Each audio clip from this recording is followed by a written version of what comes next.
Hola, aquí estamos con mi mamá Claudia Vallejo, que nos va a contar un poquito de su historia y su relación con Colombia desde una perspectiva de trabajo antropológico. Hola, soy Claudia Vallejo, la mamá de Rosa, y también soy antropóloga y soy joyera.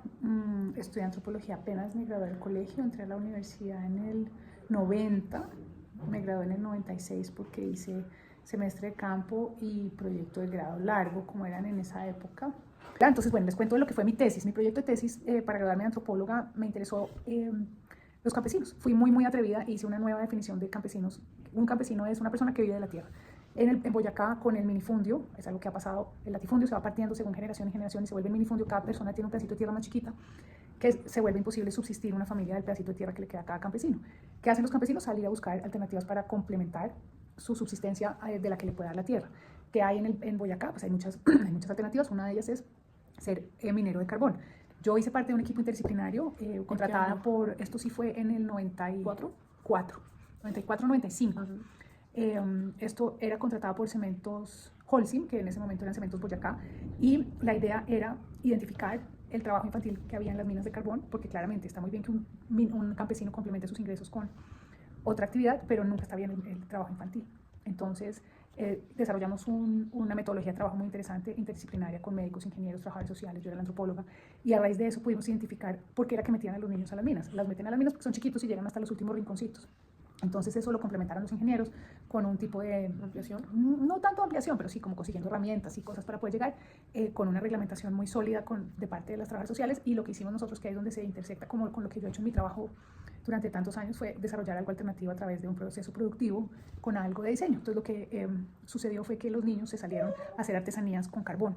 Para mi sorpresa, muchos años después, en el 2004, volví a trabajar con ellos un proyecto de mi empresa como joyera, en el cual estos niños, que ya son barrigones y además tienen un taxi, siguen trabajando, siguen apoyando y dándole empleo a los niños para que hagan la artesanía con carbón, y fue un proceso muy interesante. Entonces, para tener un contexto mucho más amplio de lo que estaba pasando en Colombia en 1995, mientras que Claudia, mi mamá, estaba haciendo su trabajo de tesis con los mineros en Boyacá, vamos a abarcar uno de los puntos clave. Es muy importante resaltar que durante 1995 se registraron más de 25.000 homicidios en Colombia, reflejando una alta tasa de violencia en el país, haciendo que esto incrementara a través de los diferentes años. También es importante resaltar la formación de las Autoridades Unidas de Colombia, porque en 1995 los grupos paramilitares se unieron para formar la AUC, lideradas por Carlos Castaño y financiadas por parte de las actividades del narcotráfico, siendo un punto muy clave del auge del conflicto armado y el aumento de la violencia.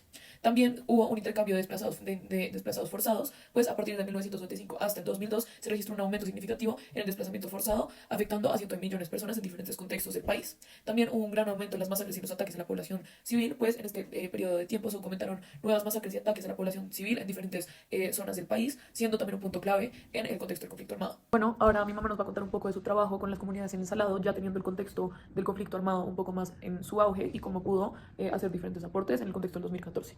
Bueno, en el 2014 la Fundación Semana estaba como muy presente en El Salado, tratando de hacer un trabajo transversal, apoyando todo tipo de procesos productivos de construcción de paz, de desarrollo.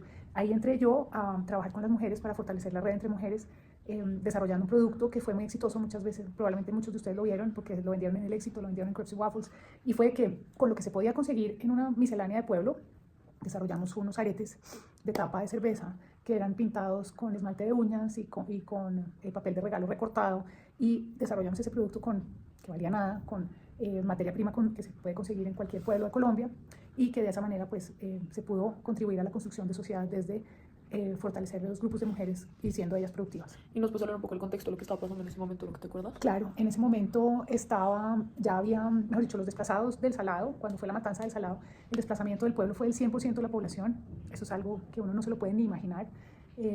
Cuando uno habla con los viejos y están contando la memoria, está muy claro que volver fue muy duro, fue muy difícil, porque fue llegar a un pueblo fantasma que era su casa y era su pueblo, pero además no solo fantasma, sino enmontado, totalmente tragado por la manigua. Las primeras 2 o 3 familias que empezaron a ir a echar machete, a deshiervar, a salvar su lugar en el mundo, fueron unos valientes. En el transcurso de ese momento en que estuvieron desplazados, Argos les compró la tierra. Eso es una cosa que es muy terrible. Entonces pues ya al volver no tenían cómo cultivar ni dónde tener su ganado, pero pues todavía les queda un poquito de tierra. El trabajo que hicimos todo este proceso, pues que es finalmente de construcción de paz, es transversal a todo: vivienda, educación, salud con los niños. Pues eso es lo que hizo la Fundación Semana. Lo que yo hice fue un granito de arena, contribuyendo a lo que les digo, a fortalecer el grupo de mujeres. Con este proyecto fue muy emocionante porque todas terminaron comprando nevera, lavadora, pudiéndole comprar los zapatos a sus hijos, a la ropa, a los útiles del colegio. Fue realmente gratificante ver cómo se puede generar esos procesos productivos que sí generan desarrollo. Y por último, me gustaría que nos contaras un poco de tu reflexión después de haber tenido tanto contacto con estas situaciones que han estado relacionadas con la violencia y la vulneración. ¿Qué sería el mensaje que tú quisieras dar después de haber tenido toda esta experiencia?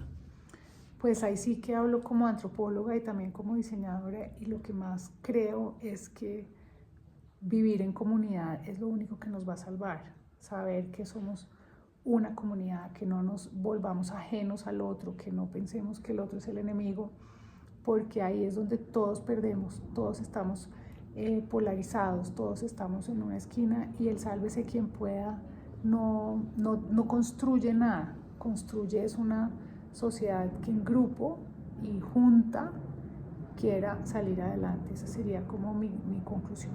Muchísimas gracias. Con mucho gusto.